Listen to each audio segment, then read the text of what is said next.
Hello? Hey, I hear you. I can hear you too, but I don't see you on the screen.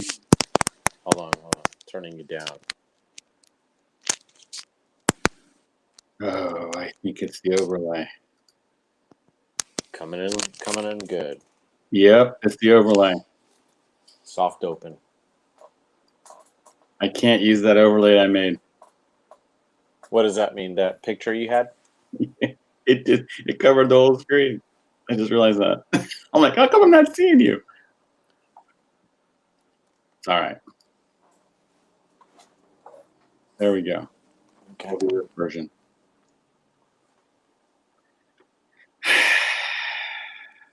Awesome.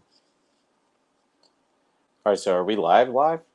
Is this a Yep. soft open? Yeah, we're just gonna give some people to Yeah. come here a little bit, and then we'll roll our intro and we'll get started. Welcome, people. Hey guys, what's going on? Got Nick Just warming up. Matt Rivers is on. Rob Florencio. Carrie, I know that person. Dungeon Years Pack. Nice. This is the cheesiest, like, Purple drink. purple drink. This Yeah. is the cheesiest cup, but I love it. I love this thing. It's like one of those color changing when you put hot in there or whatever. That's cool. So the flames come up, the dice show up. So I think I got it at Target for like $10 or something. Really? Yeah. So, I mean, well, I was gonna say until one says dungeon class, this is yeah. what I'm gonna use. Yeah. So Very cool. yeah. How you been? You social distancing and all that? Oh yeah. I had to go in and socially distant clean my classroom today. Oh really? Yep, had to close it out. So that was something we had to do. Well, here in Florida, didn't they say teachers need to come back or something? Was that right? You have to go back to class or you don't? No. I know some. No. SCF's, the college here, sent that to us that they're having to come back for a partial, at least part of the time for something. But the teachers or the students? The teachers, not the students. Oh yeah, no. We just had to come in and clean it all out and stuff. So. Cool. Yeah, I'm gonna share cam for a second. Okay. That's called a chair stream. Yeah, chair stream. Yeah. I didn't have my fan on. It was getting hot already. Oh my gosh. I'd be like, Yeah. Would be fun to watch. Rivers is here. We got Scalethorn 45. That's awesome. Florencio Velasquez, Carrie Gonzo, Matt Nerdy, Pam Rice, Nick the Loser. Holy cow. Overboard is up. Cujo's here. That's good. Yeah.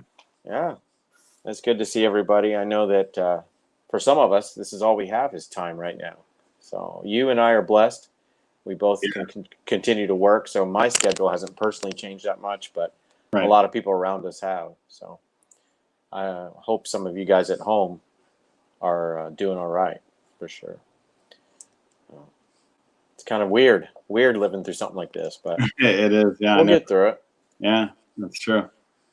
So, all right, looks like we're coming up on 5. We'll roll the intro here in a sec, and then we'll get started. So, what did you end up with? I guess I'll be surprised as everybody else. Well, I know you've been working on it for a while, and it's the heavy one. Oh gosh. Okay, so cover your ears for those of you that aren't quite ready for. We're having fun with this for sure. So, yeah. All right, roll it.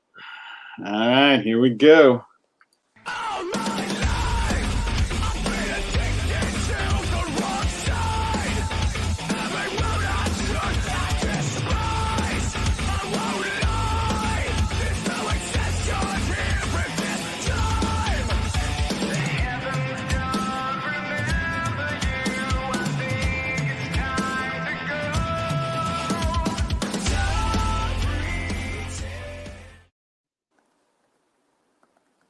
All right. Hello, everybody. Welcome. Yeah, awesome. That was our new intro. So I couldn't hear it, but I'm wondering if it's because I'm in the stream with you, so I couldn't hear it. Our mic, so I might have muted our audio too. So. Okay. So the chat, could you hear it? I asked there. I just wanted to make sure that they could hear the loud, crazy music you put to it. Oh, they actually like it. Oh, yeah, they like that. Okay, good. All right. Well, welcome everybody. This is Dungeon Class. I'm Mark, and that guy over there is Gonzo. And we are doing the socially distant thing. Obviously, he's at his abode, and I'm at my abode. He's in the lower bowels, I think, of your house where the Dungeon Class studio is. Yeah, so I am. Here in Florida, we don't have a lot of basements, No. but we have rooms dedicated towards our deviantness. So this is definitely the room. As you can tell behind me, I've got all the dungeon class stuff. In fact, people have asked me to go through the stuff that's on the shelf. So maybe one day when we're really bored, we'll do that. Yeah. So we'll just go play by play. And this is the thing I bought one time in a garage sale. And He's come in. We kind of be ready for everything. So yeah. That's good. That's good. And what I love about our house, you've been there, Yes. many times, but it actually does have a dungeon in it. Yeah. This house, True story. He has a dungeon. Yeah, this house was built in '58, and the owner was a doctor, and he put in a bomb shelter because they went through, the Cuban Missile Crisis, and all these things they were going through, and so bomb shelters were put in a lot of homes around that time. And so in our garage, we have 2 feet thick concrete bomb shelter, including above, like even the top of it is solidified with concrete. So it's pretty cool. The kids call it a dungeon. There's looks like somebody at one time ran a camera in there. We don't know what was done in that place, but it's got an old toilet and an old shower that's workable. It's really weird. Is that what the crank was for? Did you ever figure out what the crank was for? The crank, someone said that was for oxygen, to pump oxygen in. It's got a pipe that goes right through the ceiling. Trust me, I don't know. We use it for storage. But but I will say, when the hurricanes are coming, which they come, yeah, we feel like when that F3 came through here, or F3, when the hurricane class 3 came through 2 years ago or 3 years ago, we all lost power and stuff. Right. I was fine staying home. I mean, my house is concrete anyway, but I felt really good about being home. So it was kind of neat. So we do have a dungeon at Dungeon Class. Yeah, so I see Matt Nerdy. He brought up the fact. Look, here's your. You'll like this. I do. Intro featured Conan. Yeah, I love Conan. In fact, let's see if I have one of his books right here. Crud, I'm reading it right now. I have a ton of Conan books. I love the mythology about him. I have the comic book collection that Marvel Comics put out. I have some of the old can't think of the magazine format. So right. Yeah, I just love it. It was pure testosterone, basically, but it's good stuff. Yeah, I can remember as a kid reading Conan comics and things, and it was like, they were pretty straightforward story, not a whole lot of subtext or anything like that going on. You know, it was just pretty much primal. So, in fact, we ran a small story, like a one-shot, and I took the story. I was the DMing it, and it was set in the Dark Sun world. But I took the actual story from an issue of Conan the Barbarian, like issue, I forgot, 42 or something. But because a lot of the comic books, the story would start and stop in one issue. So it was a self, one issue, the whole story would start and complete. Right. And they're really good little plot hooks you can throw into your campaign. So little pro tip there. Pro tip. Grab an old Conan comic and steal away. So while you're, we might as well just get right into it. You were talking about homebrewing a campaign you just did. So how did you do that? And you explain a little bit in detail. The goal here is to kind of explain how a person could go about doing this. You don't have to. A lot of times you buy a book, you buy a module or something. You look at that, and I think a lot of people, probably newer people, probably look at it and go, "Yeah, I'm disappointed. I thought that I could use this, but I don't like this part, and I don't like this part." And oh well, I guess that was money that was wasted. But you could repurpose some of that stuff, and you don't have to use all of it, right, Gonzo? That's true. Yeah, I see Dungeon Coach is in the chat. He's right. Homebrew is awesome, and yeah, so. It's kind of funny. I just kind of laughed at the end of the day. I was making this with my wife, who is my assistant DM for this adventure. She ran the last one, and when I looked at the table of what I was pulling the whole storyline from, I was just laughing. And I'll show it to you. I just figured we'd show it because this is kind of how you can make an adventure from scratch using different things you may already have. So now I have a lot of stuff, right? And a lot of us nerds Because you're do. old, or is that just be It's because both. I'm old and a nerd, so okay? those two combinations, Right. give us a lot of stuff. And most people that DM have a lot of stuff. They try to Right. buy a lot of material because we're always looking for new and fresh ideas. So, but this, I'll show it to you. I want to make sure you see it. Ravenloft, Nice. Book of Crypts. Nice. Okay. This is a book of short stories that you can throw into your Ravenloft campaign that came out, I think, in '91. Okay. And I took one of the stories in there and used that, called Blood in Moondale. So I used that as my side trick. But my overarching story was taken from this. Make sure you guys can see. Oh, nice. Gauntlet, yeah. The Gauntlet, UK3. This is from, I think, 1984. And I mean, you can tell by the art, this was top notch. So that's your artwork there. Yeah, it's good stuff. Yeah. But I took this as the overarching theme, and just without giving anything away, it's basically there's a keep out in the mountains somewhere, and the keep has and it's rumored that there's an ancient magic item that gives whoever has that magic item and a gauntlet all kinds of power, the power to amass an army of evil, the power, all kinds of abilities and whatever. And in my world, the keep has been abandoned for a while, but now the rumors are coming in that somehow this keep has been taken over by somebody, and they have the gauntlet, and it has come back again. And this talks about that the wizards of the day created something to destroy the gauntlet, which is another glove called the Sentinel. And if you could take the glove, find whoever has the gauntlet, and have them touch, it would destroy it. So that's the basis of it, and that's what I told the players. The players, I set them up in this is kind of stupid, but I set them up in Tal'Dorei campaign, which is Matt Mercer's first offering in book form, and I used their map, which I don't want to pull it out, but I used their map to set up where it was going to be. Right. And then to top it off, the magic items I gave the players at the end of the adventure was taken out of the newest book, the Wildemount book, because I love that this one introduces, so does Tal'Dorei, but it has magic items that level up with you. So as you gain in levels and stuff, the magic item awakens. Yeah. You get it at a dormant level.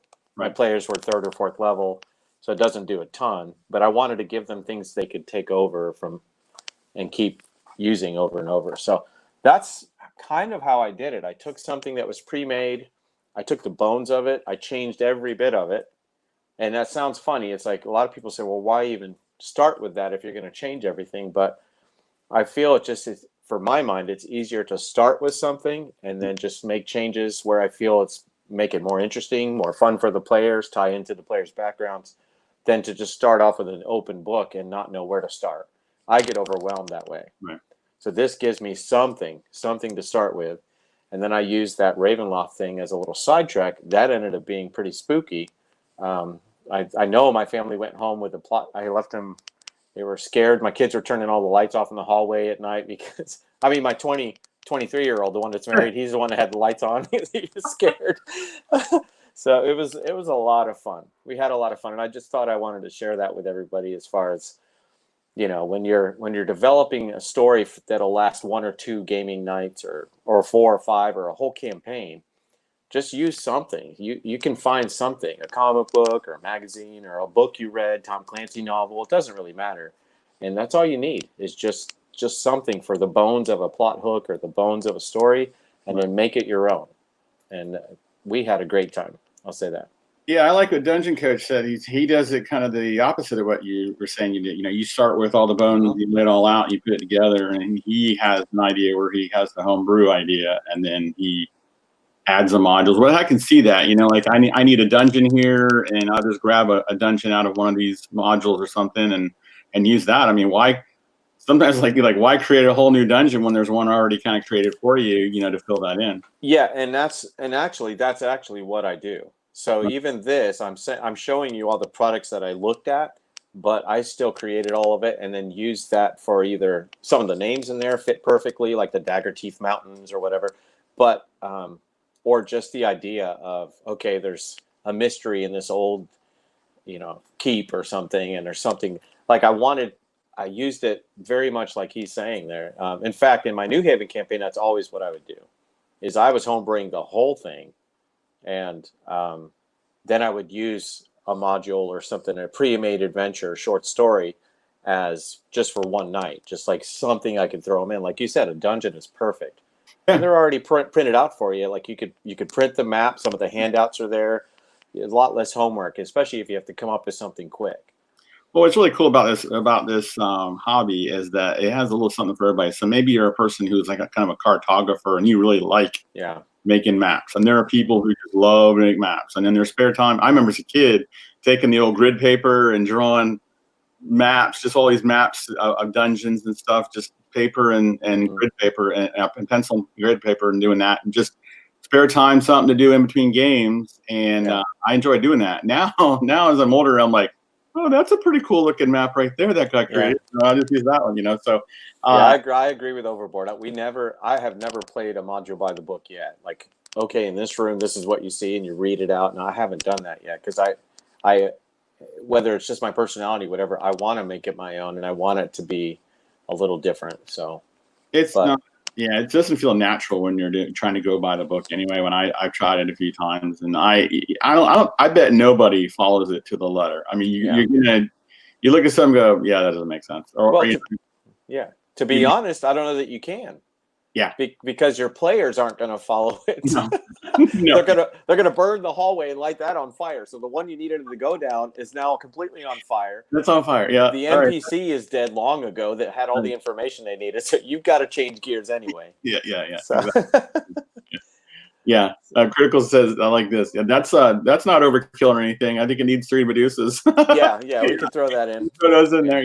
Well, and you got to react to what the players are doing, So like, you're like, wow, they just walked right through all of those monsters with nothing, So you're going to have to amp things up as you go along. So. And then the riddle that you picked out to stump them with, that one of the players just Googled it really quick and had the answer. So you're moving right along there. You didn't slow them down with that. Right. But that's always the case. I think that's what we love about D&D and being a dungeon master in D&D is that there are so many variables. You can't really plan too much. So the less you have planned and just some, basically, we say the word bones a lot, but just the structure of something. And then you have to be able to move quickly on your feet.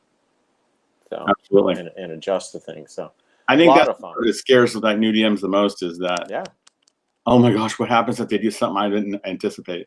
Yeah. And it's not for everyone. I would say because some people have to stay within the structure, and that would be hard to do in this kind of thing. I know Adventures League is a lot more stringent, and they do have to kind of stay in the structure, as far as the adventure and then the things that they're given, when they level up, all those things. But that does make it an easier way to get into the game. If you're learning for the first time, I would suggest use something pre-made.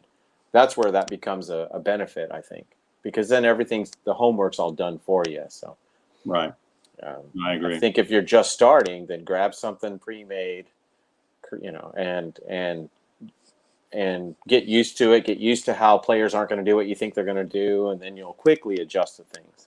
Right. So, I feel anyway. No, I agree. No, I agree. I see Noah said in his homebrew that he ran through an iron gate because he didn't want to do a puzzle. So I don't know if that's is that you DMing it or is that you playing? Because I know it's like you have to kind of adjust to the players or the players. Yeah, the heck with your dumb puzzle. I don't want to have to think. And maybe you have a whole group of barbarians and they're not that clever maybe either. Yeah, that's a whole nother conversation. I want to start a fire with the fight with the barbarian classes in the group, but. So maybe that's not their cup of tea. They want to cut things and slash through things and puzzle. Yeah. And that makes it fun. I mean, we play with a barbarian who plays as a barbarian. Right. Yeah. We love Hamilton, and he plays just like that, and it makes it a lot of fun. At least we laugh. I don't know if we're all having fun, but he's definitely charging through everything. Right. And it keeps it from getting boring and stale pretty quick. Like, if we spend too long at a door, he's busting the door open, regardless of traps, regardless of what you hear, all of those things. So that's definitely a playing style that is used often, I would think. And I'm hoping that some of you guys have had some of the same experiences. We're not the only ones dealing with this kind of thing, but I would think so. Right. So Gonza, tell me, for those who don't know, where are some places you've got ideas from besides comics? Or I know you Okay. mentioned comics before. Where like I have an idea, and I'm going to start with an idea, and then put things around it. Where do you get some of your ideas from? All right. So almost everywhere. It could be a movie. It could be something you've seen in a show or something that you'd like to tie into your game. It could be watching someone else's stream. If you watch people play in D&D and you see someone else's idea that you like. I have read a lot of fantasy novels and long running chains that over the last 30 years of Right. Whether it's Salvatore or Dragonlance or whatever. So I have read a lot, and maybe that helps me as a dungeon master just pull something out of thin air. Right. Because of my experience with that. You can pull something. I mean, we looked at a record before, album art, and just looked at the album art and challenged ourselves to come up with an idea. Yeah. And it's kind of fun doing that. It's almost like a mental exercise. Sure. Comic books are a good source of info. I'm sure the chat can give us some ideas too. But it's almost anything can lead to inspiration in some way, let alone all the material from all the editions of this hobby. I mean, you could start and end right there if you really wanted to. You could get old school stuff from first edition all the way to the newest stuff. And there's so much there that you can pull in and take what you like and use that in your game. Yeah, so we've talked before about, using old modules, Dragon magazines, you're getting those off eBay, those are places you can get them. I know for me, I had an idea that was an unlikely place. I was combing around in the Forgotten Realms wiki online, just reading about the past history of Forgotten Realms, and that gave me my idea for my campaign that I ran, the Advent of Shar. The idea of as I'm looking at, like, okay, well, if this god decided to come into this world, Forgotten Realms decided they wanted to leave the Shadow Realm, what would that be like? And that started that whole conversation and the thought, and so I started figuring out, okay, if this happened, then this happened, and then they'd probably have help from this person, and what would it take to move from one realm to the other, and so it just, reading stuff online like that can really jog your memory. So that's a good place. It's free. There's lots of, and I honestly don't care if it follows like to the letter the history of Forgotten Realms. I don't really care how that fits in the timeline. I definitely feel like it's the multiverse kind of thing that in my universe, this is the way it works in Forgotten Realms. And I use Forgotten Realms as kind of a skin. I like Forgotten Realms because some of that stuff's already been fleshed out, like Pantheon stuff, and I don't have to worry about some of that. But some people like to create entire worlds, and that's their thing. Oh, yeah, definitely. And I think a lot of times when you first get started, you want to do that because that itch is there to create a world and how it's formed and who the gods are and what the pantheons are and what are the different, wars that are going on, and drawing a map. I mean, as a kid, that's what we would do too. Well, usually it was creating a dungeon and just drawing out a dungeon. Oh, there's a secret door here. There's going to be a trap here. There's going to be this monster here.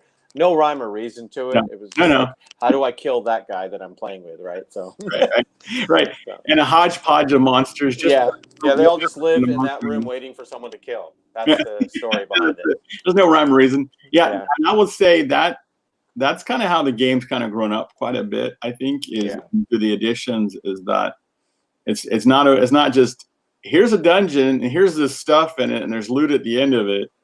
Why is there a dungeon here? Why are these monsters in here? What are they protecting? Who put them here? I like that as a storyteller. I think that's good. But boy, that sure has come a long way since, hey, there's fat loot in there and here's a bunch of monsters you got to fight to get to it. Have at it. And I think the old days, wasn't it like the lower down the dungeons you went, the harder things got? I mean, there's multi-layer dungeons, those mega dungeons. It's like, it's a slog fest. And anymore, I look at those and I'm like, man, those were so rough. And we didn't know better. That's all we had. So fun. And I know it's been different. You haven't been able to come over. We haven't been able to play as our group entirely. I was blessed through this month of stay-at-home thing where my family was all here, including my son and his wife and my older daughter. So I have a built-in group there's 7 of us in the house. And so we had a great time. We played quite a bit. And I was like, oh, this is kind of nice, you know. But I know a lot of people don't have that. And so the push to go online has been really good. And I'm so glad for like Dungeon Coach and some of the other channels. A lot of the YouTube channels have taught how to go online, how easy it is to get hooked up to things and to play with other people using Discord, using Roll20 or Fantasy Grounds, Right. that kind of thing. I think that's a great service for people because it is hard to connect in different places, and not everyone has people around them where they can just get together in a group. And who knows how long before gaming stores and stuff will be able to open up again, and that's a thing. I think one thing that everyone's using Zoom for business, and I know more people are using Zoom for playing online as well. But I think the one idea I heard a while back that was kind of out of left field, I didn't think about it, was using Facebook Messenger. People are getting online together. They're doing that Facebook Live with each other, and they're gaming. So I'm guessing like the DM is on Facebook Live, and everybody can all kind of chat in there. Whatever you're comfortable with. I look at some of this and say that sounds kind of cumbersome. I think Zoom sounds easy for me because I think you could do traditional rolling and things like that as well as see each other. Whereas I'm not quite yet on board with the Fantasy Grounds and Roll20 having the virtual top, but I know that's a slick idea and I like it. I mean, I like the idea. That's not something I'm comfortable yet. But it's super easy to bring up Zoom, and bring up a couple cameras and everybody's looking, and you could do that. That's definitely doable. So I like that. Yeah. Put up Tom Groom's comment because I want to talk about that. He's talking about Discord. Discord is the best. Yeah, there you go. Best to connect. I have several campaigns that meet on Discord. Now, that's part of our news today. If you don't already know, we have finally opened up a Discord. And again, this comes because you guys have asked of it. And it's not because Mark and I want one more thing to do, but quickly, it has been awesome. I will say I really like being able to connect in a chat room like that and use it in that way. And if you guys haven't already checked it out, join our Discord, jump in. Oh, there it is. Look at that, Mark. Yeah, I'm running. Yeah, there you go. There's the Discord right now. This is what's going on. There's familiar faces in here as well in here.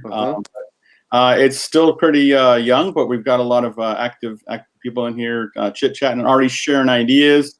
What we love is people are already talking about getting together for games. There's someone wants to do a post game where you play by post, and that's neat. That goes to years and years ago. People doing by mail. That's it was kind of slick. People used to play by mail. Imagine that. Okay, you open the door and you see a chest and you see a mirror and you see another door across the way. What do? Then you mail that out. Wait a week. It comes back.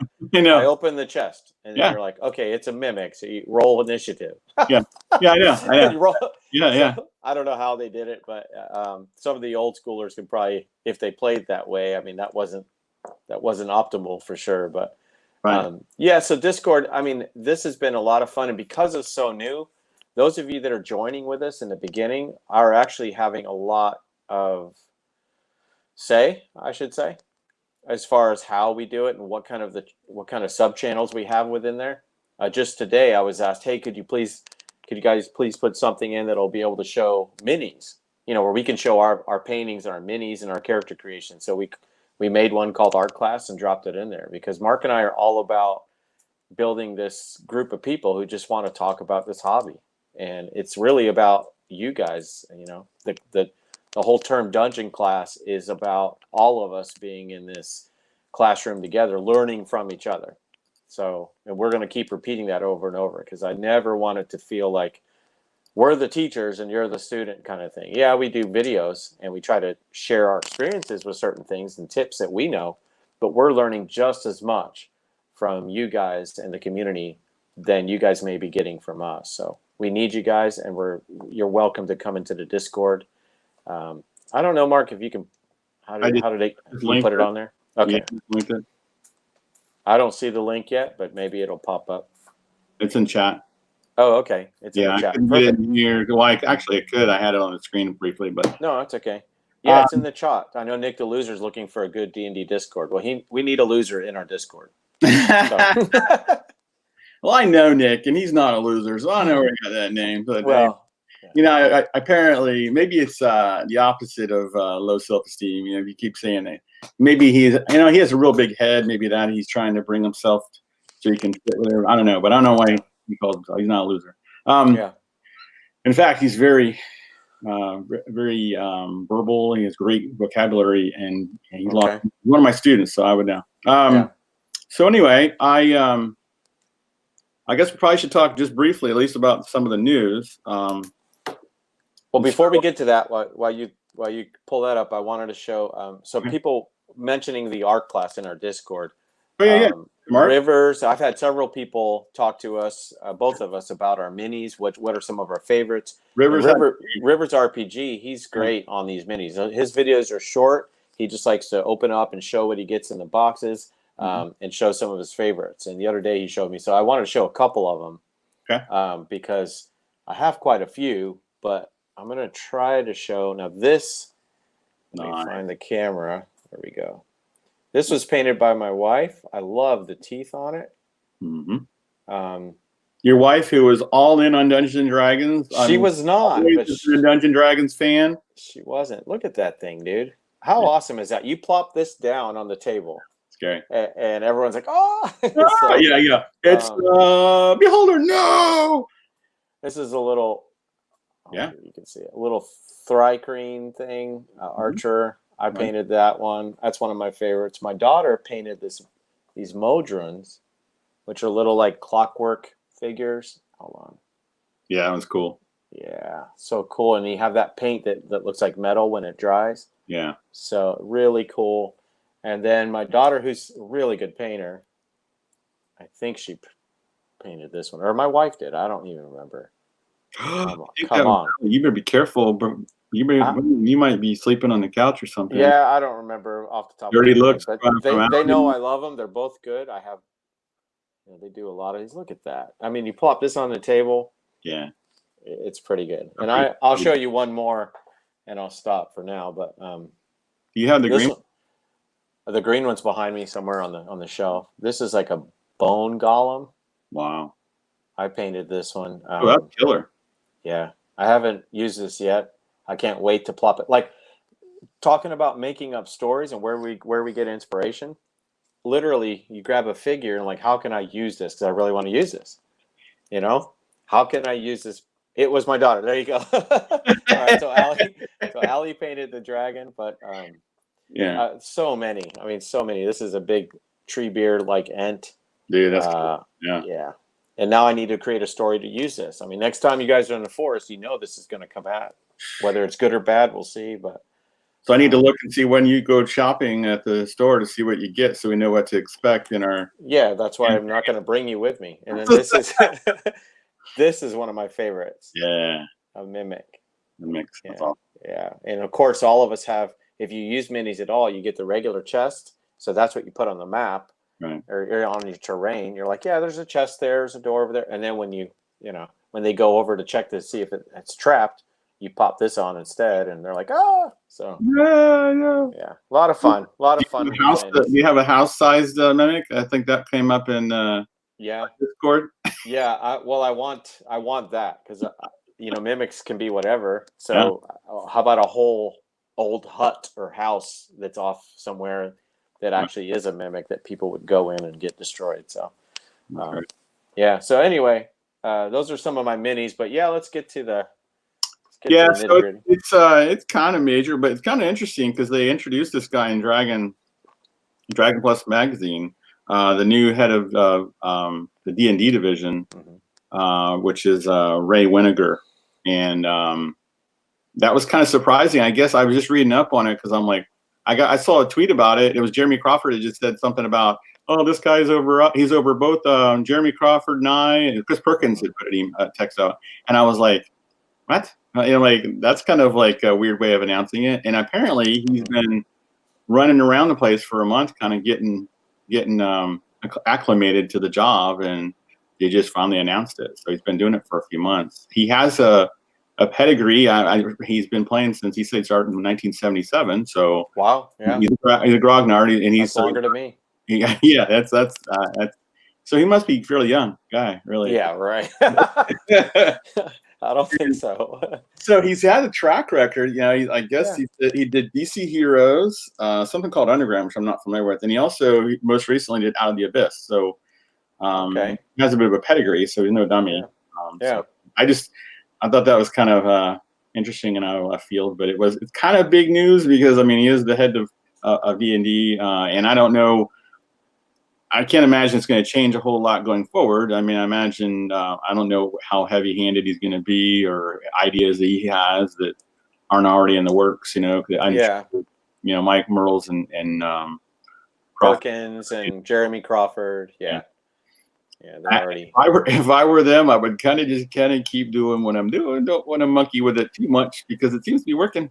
Yeah, I would say. I mean, I was a little skeptical, you know, of the book that came out because I didn't know anything about Wildermountain, and I don't watch Critical Role, so right. I was like, well, what is it, you know? And I had conflicting feelings. We talked about this before, but I'm telling you, as was usual, when you open up a new supplement, you take what you want out of there. And then the rest is just words. But what you want is going to help you have more fun in your game. And one of the coolest parts was just that whole vestiges of divergence, which are these magic items. For me, one of the coolest parts was magic items that you can, you know, level up as you level up. As you do something really cool, the dungeon, and it's not like, okay, at this level, it does this. It's up to the DM. Yeah. So if you're not going all the way to 20th level with your campaign, you can kind of speed it up. You just wait for your player to do something epic, and then you're like, your sword that, you know, has cold damage now can, you know, shoot a ray of frost, you know, and do this. And man, the players are going to feel so epic with this thing, and they got to name it because every good weapon needs a name. Oh, sure, so, yeah. I remember, it takes away that. Remember, I did that in the game with Jackie's weapon. No. Oh yeah. Yep. Yeah. But she had to do 3 nice things. Right. To help other people, and then it would actually be exalted, and it would level up. But it took her forever to do nice things. Right, and that's what I'm saying. I mean, that one little thing in here, it's literally like 8 pages of this book. That right there has already helped me as a dungeon master have more fun preparing my game. So these supplements and these books that come out, there could be something in them that you may like. The Eberron book, my son played an artificer, Logan, played an artificer who's really got a complicated class, but it's got a lot of different things they do. And it felt like his turn would never end because he has so many different abilities and little things he's doing. Right. But I know the other players like, what is this? But you know, but at the same time, it added to the game, this little guy doing stuff. So yeah, I like the engineer's point there that the Waldemount book, I guess they reprinted races. I didn't realize that. They did. They put some of the ones that were in all the different little books, or you know, and then they put them all together. Wow. So the Aarakocra and all those different races that were like offered in different, you know, books, they put them all together to. So it's basically another player's handbook / you know, DM's book. It's great. It's got new magic items, got new stuff, a new map if you want to use it. You don't have to use any of this lore. You don't have to use any of the story. And there's another one coming. Yeah. What is it? The Thera or. Oh yeah. I can't think of it's like Greek related, but it's Magic the Gathering something. But that one's coming out. They're using I wouldn't call Critical Role an intellectual property, but it kind of sort of become that. But bring in Magic the Gathering, and we've talked about that before. That's a good business move. And I'm guessing the Ravnica book must have done well for them to proceed with the Theros. next. And I'm sure it causes a lot of crossover. Like people who play D&D are like, oh, I didn't know about this Magic the Gathering lore stuff, and then they start picking up the game. Although, as I said before, I could care less about the lore of Magic the Gathering. I just wanted to kill some people with my card deck. Yeah.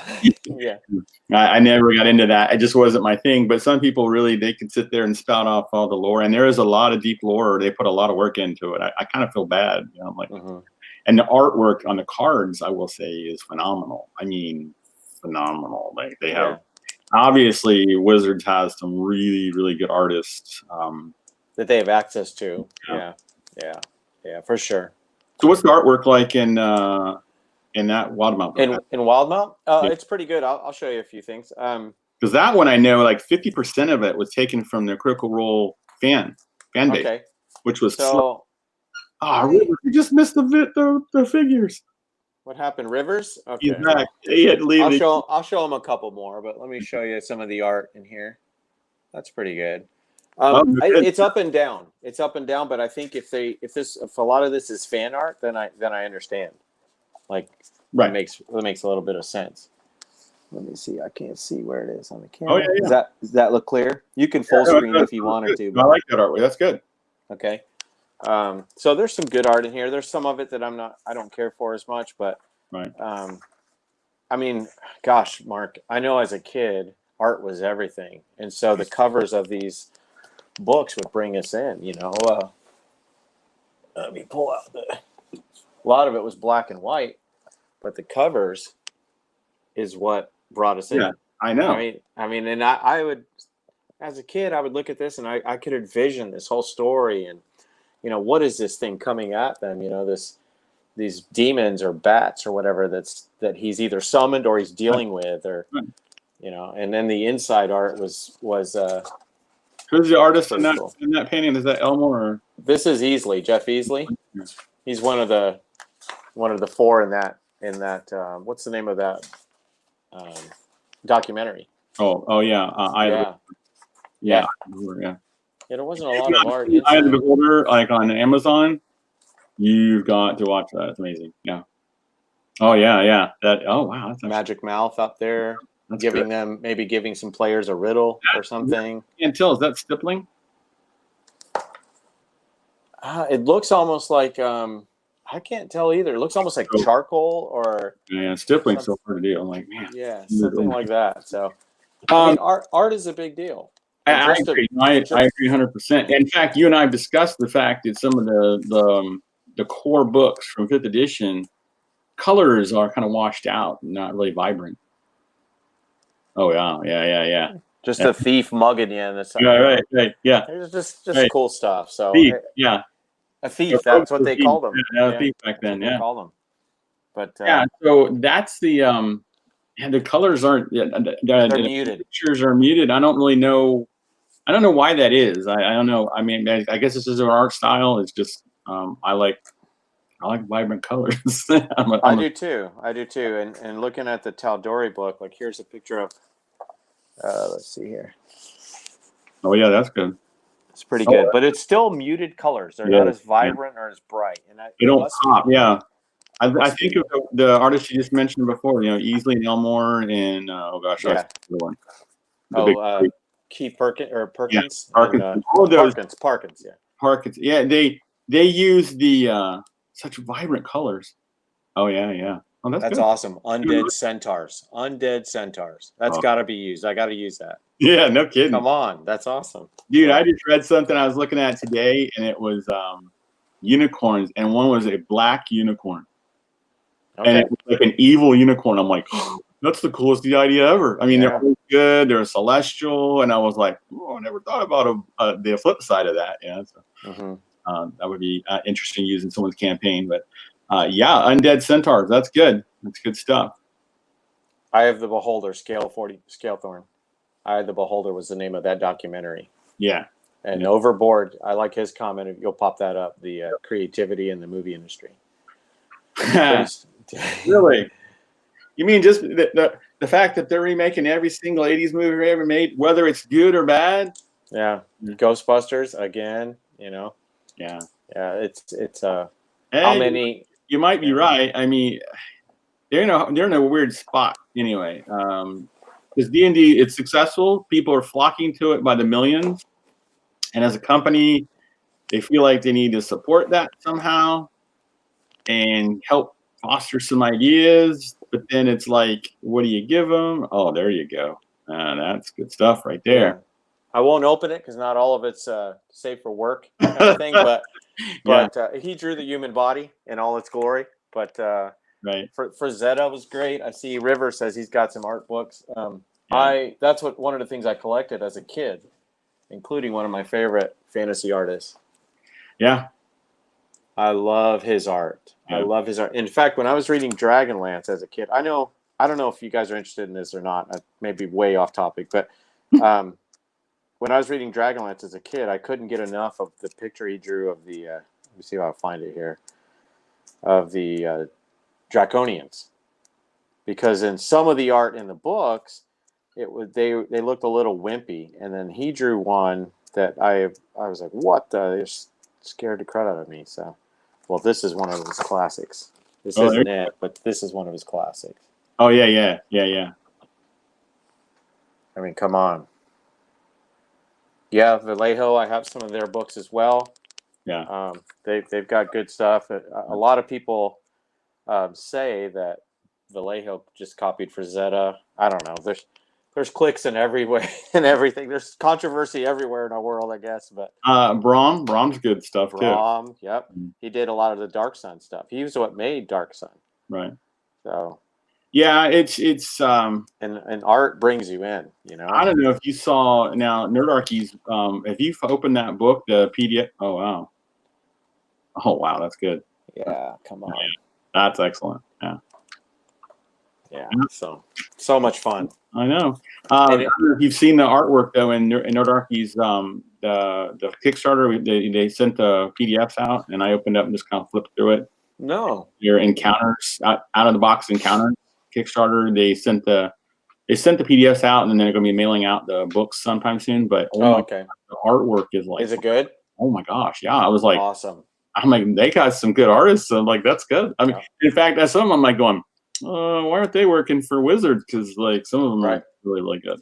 Well, I think every artist is working for themselves. It's all a freelancer atmosphere. So they just need to get found by the art directors, or know it's who you know sometimes. But yeah, Todd Lockwood, great stuff. I mean, I've got so much stuff, but here's a funny picture too.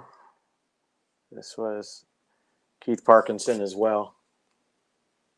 Oh yeah, that's kind of goofy for him. Yeah, goofy stuff. I mean, and all of it is so inspiring as far as when you start to picture things in your mind. Yeah. If you've seen something in the past, it helps you to envision. And as a dungeon master, this kind of stuff really helps, because when you're being descriptive, if you've seen pictures of, dragons and stuff, which everyone has, but you can be a little more descriptive because it comes from your memory.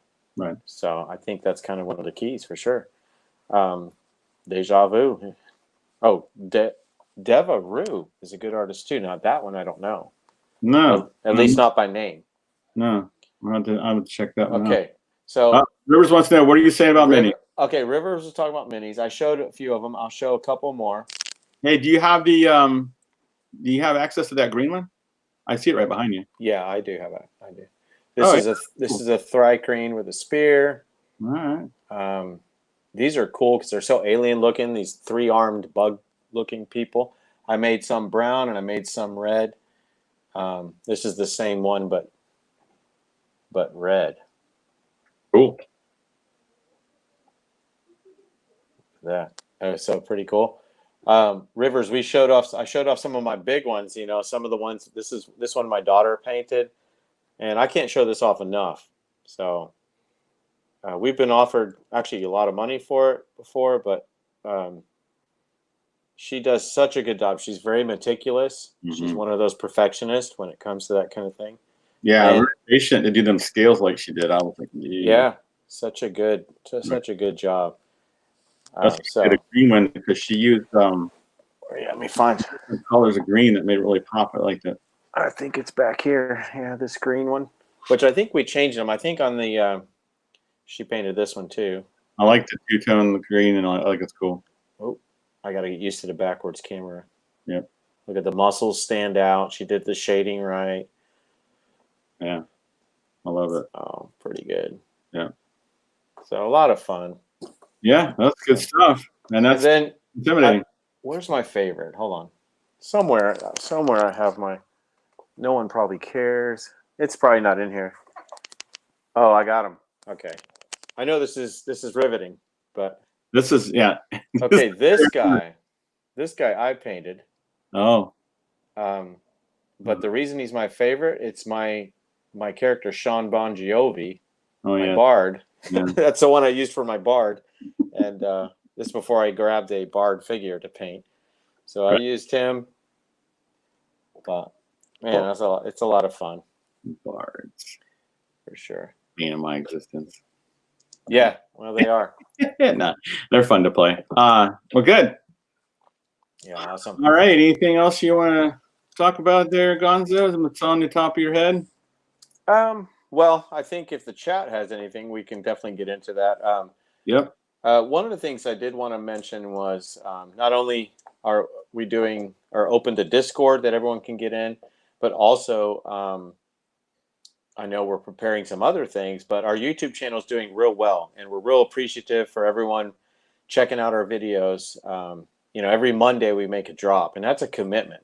It literally is it's different than what I thought it would be. It is fun, but it is kind of stressful because you feel the pressure of wanting to make something that someone would even want to sit and watch for 5-10 minutes. Right. But we appreciate all of you that are watching those videos and letting other people know about Dungeon Class. Again, I want to reiterate that this is kind of your channel as much as it can be. And in Discord, you can have a lot of what do you call it? Say as far as some of the things we can cover, because you can communicate with Mark and I directly. And say, hey, I really want to hear some things about this, and we need that feedback. Yeah, because it helps us to put out what you guys are looking for, not just what we think is cool. I know we've done some really, really fun topics like cheating in the game, and that we haven't talked about on the live stream. But we did cheating in the game. We did death in D&D, and we did disease. So. Some real fun topics, but cheating in the game really has been watched by quite a few people. And I hope none of you have to deal with this, but it does happen. Right. So it does happen. But, I feel like if there's something you want, just let us know. That's the key. So Matt Nerdy had a question here we might want to talk about here. Yeah. How do you balance your home creations? So when you say balance, are you meaning... if you pop a dragon in front of a third level group, or are you talking about like a homebrew character that you're creating? Or I guess I'm not understanding the balance, other than if you're trying to balance an enemy, something that they're going to have to encounter. So that could be, if that's what he's referring to, then I would say that you kind of have to do it. I don't know the answer for that. Oh, you just go to CR rating and that's it. It's totally perfect. Yeah, right. No. Yeah, you can do the CR rating. Book, right. And you just run the numbers and it works out perfectly. So creature rating, just for those that, anyone watching knows, but those creature rating or CR rating, if it has a 4 by it, what does that mean? That means that 4th level players can tackle it, or, I mean, it's kind of... misleading in a lot of ways. In fact, we do videos showing low CR rating bad guys or creatures that could take out a party just because of some of the effects they have.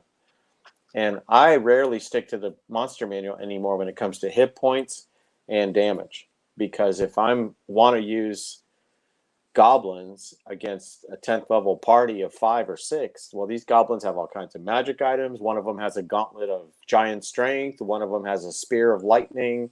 Right. One of them's a witch doctor. It's got all kinds of magical, very high level. Like you can make, and they have 50, 60 hit points. They don't have 8 hit points. Right. So, you can adjust it as you go. And then when you're playing, you may need to adjust it as the actual encounter's happening.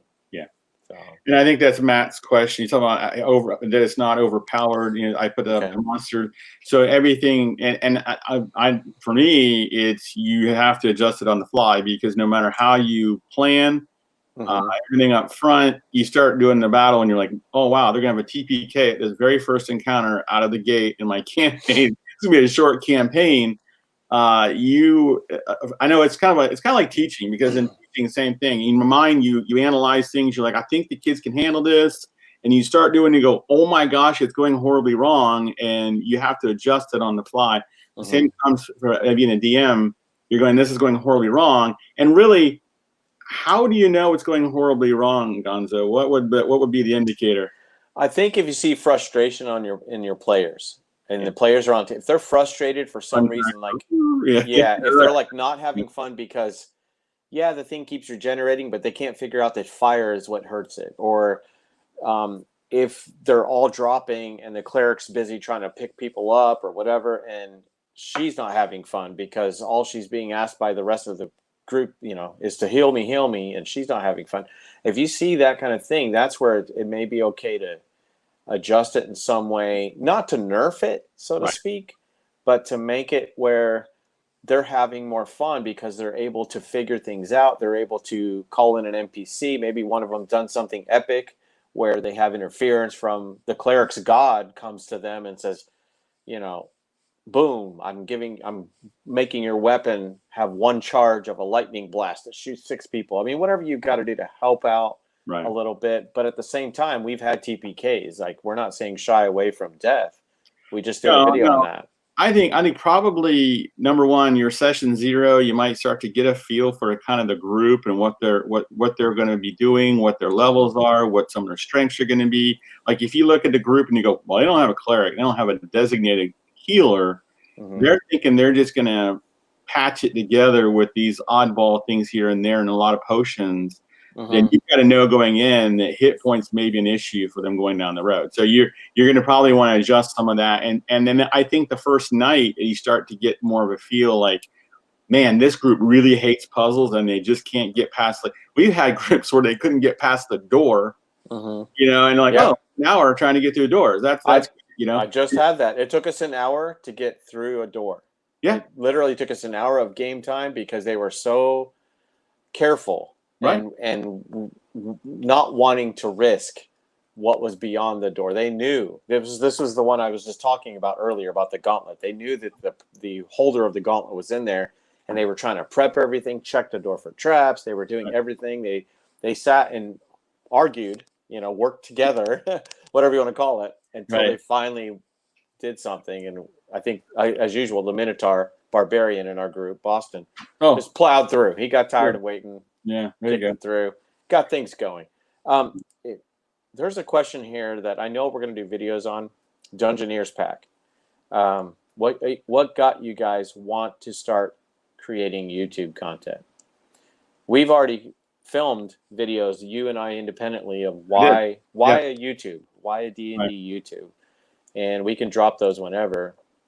But I mean, we can't. It doesn't hurt to address it now, at least partially. Right. I'll say personally for me is probably similar to Mark, but after playing for a few years with my family and friends and seeing the benefit of just hanging out together and enjoying ourselves in a way that nothing else has simulated as a group, I wanted to share this with as many people as I could. Yeah. And the other reason is when I wanted to learn the game, I went to YouTube. And there were certain channels that helped me learn the game really well. And I felt that I could reciprocate that for people too as well. So that's a real scaled down version of why a YouTube channel for me. For me as well.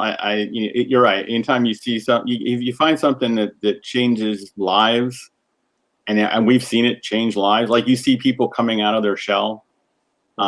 I can't help but be a part of that, and I too want to give back as well.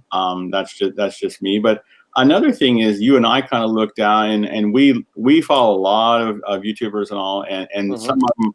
Our angle, I think, is more family oriented. I think, and we really keep emphasizing the idea of family, because Gonzo and I, family is very near and dear to our heart, and our group consisted of mostly family, and or those that we consider family. Sure, absolutely. So, I mean, your family may be different than someone you're related to, but family are the friends we choose. Absolutely. Right? And what better way to draw together and spend and then play this game? I don't know of anything other than a role-playing game that allows you to see people in lights you would never see. They're in situations you'd never see in real life. Yeah. And they're using their imagination. They're trying things, and it's fun to watch. And so the factor is just through the roof on this. And I'm a big video gamer. I love playing video games, but video games just don't have the same punch that D&D has. Tabletop role playing it live with people around the table is Right. not better. So yeah, we couldn't almost like we couldn't help but get in front of the camera and talk about it. And we're really passionate about it. And we're really passionate about bringing together people to help each other boost this content. You know, and that's one thing that's nice about our Discord is we're already seeing people pitching in and giving suggestions and and helping someone learn the game. Yeah, big giant list of stuff that you know, new players. But that's great stuff, and that's exactly what we want. We want a place for people to come and share and collaborate and how to make their game better. And we feel passionate that our videos hopefully will help that. But you feel like the Discord, the community itself, I think we're like facilitators. So you and I have some experience over some people. If nothing else, we have different experiences, and I think that's good. You could be a person that's played for a couple of years, but you've got some experiences to share, or maybe you're new and you've got some new ideas. Great, share those, because as someone earlier just said, that Wizards might be running out of content. We may be on us to come up with our own content. Yeah, not at our table. We got tons. Right? Yeah, we got tons of content. Yeah. So not at our tables, and probably not at your table. I think that they may be having a hard time figuring out what to put out, but we're having all of us, meaning all those that are playing and DMing in their homes or in their gaming groups or whatever, are having a good time putting stuff together. So, and we have the tools to do it, especially with technology. I do see a question in there about, what was it? Setting? Yeah, favorite DM set or favorite D&D setting in 5th edition. So 5th edition doesn't have a lot of different settings. Right. It has what? Eberron. Yeah. Eberron is one. And personally, I haven't played in that yet. Although we used the Artificer from it in the last setting, the one I just did. Strahd, Ravenloft, that one we have played, and I really like that one. This is a new one, the Wildemount. You know, for D&D 5th edition, this is new. Right. And we haven't played that yet, but it's only been out a little while. And then it's Forgotten Realms. I don't know that they've put out anything else, unless you guys can think of another one that I may not be, I may have forgotten. Is Ravnica? It's not its own setting. It's. Oh, it is. You're right. Yeah. That's a different one too. Yep. Yeah. That one. It sounds interesting, but it doesn't really make me want to jump into it. Like I will say, the Tal'Dorei stuff is amazing, and Wildemount's amazing. Matt Mercer, not fair. I mean, the guy just is crazy creative and just had some crazy awesome ideas. So, but yeah, I have not played Ravnica to know if it's any good, but it seemed, like someone said earlier, maybe it did well, maybe it didn't. They're still selling them, but I know there is a resurgence of Magic players. Magic is having its heyday again. Really? Oh gosh, yes. Yeah, it was taking off way back like in the 90s. It was, or maybe early 2000s, it was really, really big. And then it tapered off, and it's back again. I think for all the reasons, this tabletop gaming in general is doing well because, hey, guess what? When you put your phones down and interact with people, it's fun. It's kind of weird. Yeah. It's not scary. It's not scary to talk to somebody outside of a filtered text that you can. Right. You know, it's not too scary, and in fact, you're having more fun because you're feeding off each other's energy and all of that. So, for sure. He plays Ravnica. And as far as D&D channels, I know that Overboard DM Cujo, he has a channel. Yeah. Rivers has a channel. Rivers RPG. You guys check those out. Check those out and subscribe. It doesn't hurt at all to subscribe to someone's channel. Like, it doesn't do anything to your phone or to your. It doesn't clog you up in any way. You get a virus and you get emails all the time. Yeah, no. Maybe you get a notification that a video dropped, and unless they're dropping 4 or 5 videos a day, where it could be annoying, which none of us are, then it's a good idea to do that for the creators themselves, because it allows us and all those who have YouTube channels just a reason to keep creating, because we see someone's watching, someone's interested, So and keep talking about the hobby that we all enjoy. So that's for sure. Q&A in the chat. Anything else? Corpse Slayer. Oh, that's interesting too. Yeah, I don't know that I saw that. Matt, what was that in? Is that one of his homebrew ideas? Because I know from time to time Matt Mercer comes out with homebrew. Like he came out with the Gunslinger Yeah. years ago, and then it ended up he put it in the Tal'Dorei campaign book. But I haven't seen Corpse Slayer. I like the name. Yeah. But very cool. Good stuff. And Ravnica, I see people are talking about they played it. So yeah, I don't know much about it.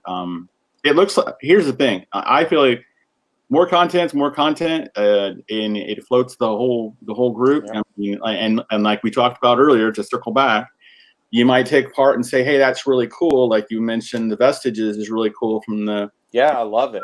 You know, you maybe use that, and you use the map from an old module, and you put all that together. And borrowing, and stealing is not a bad thing in D&D. No one's it's the name of the game. It's the way to do it. Courage is not cheating in any way. Right. You're making it your own, and you're just picking and choosing from stuff that you've seen, and there's nothing wrong with that. You know, paint your giants. You know, your frost giants. Make sure they're ready to destroy. And then plop them on the table and say roll initiative, and watch your players freak out. You know, especially first level characters. Just throw this on the table. So. Yeah, right. Yeah, that and a couple Beholder, and just empty the monster manual on them. Mm-hmm. Yeah, empty the monster manual on them. So pretty awesome.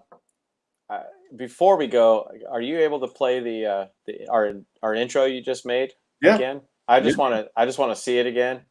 Okay. And anyone that's already seen it, watch your ears because it's intense. But just, intense is the word that you like. Here we go. You're not gonna be able to talk during this. Okay.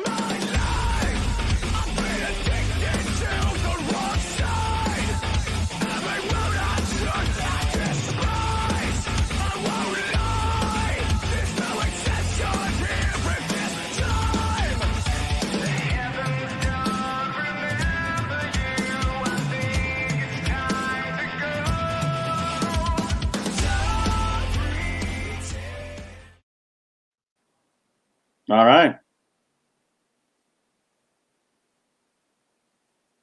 What do you think, guys? One more. I don't hear you. You're muted. You're muted. I'm muted. Uh-oh. Hello? Did we break the game? Nope. Break? Wow, really? We broke the game. Broke it. That's weird. It says I'm not muted, but how about now? Weird. All right, one more time. And then how about now? Okay, I hear you now. Okay, yeah, I hear you now. Okay. Interesting. Yeah, it said it'll mute when it's playing, but it didn't say mute me permanently. Okay, that's all right. It's all fun for all of us. Hey, I think the chat likes it. I think that was a pretty cool opening, and we're having fun putting these together too. So I don't think we're done even creating video clips like that. That gets us all psyched out. So yeah, people are excited. Mark, good job. Mark, if any of you don't know by now, Mark's the tech. Okay, I'm not.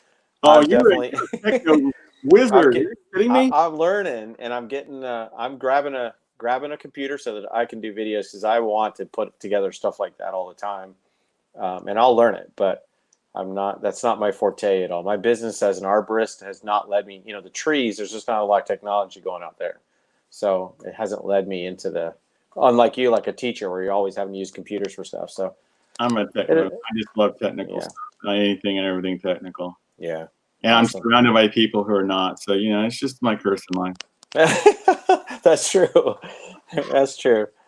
All right, guys. Well, thanks for coming on, Gonzo. Yeah, thanks awesome. for joining us. This has been fun. And also hello to those that watch later.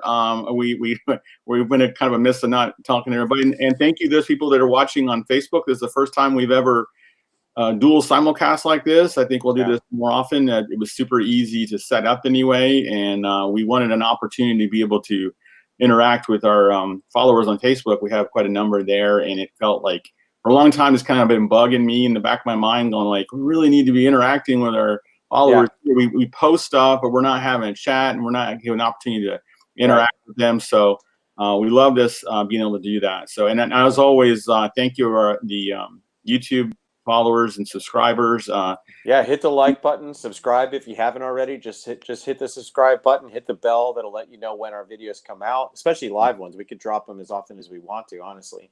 And check out our Discord and join that. So, Yep. With that, definitely, that'll be down in the description. With that, class dismissed. That's good stuff.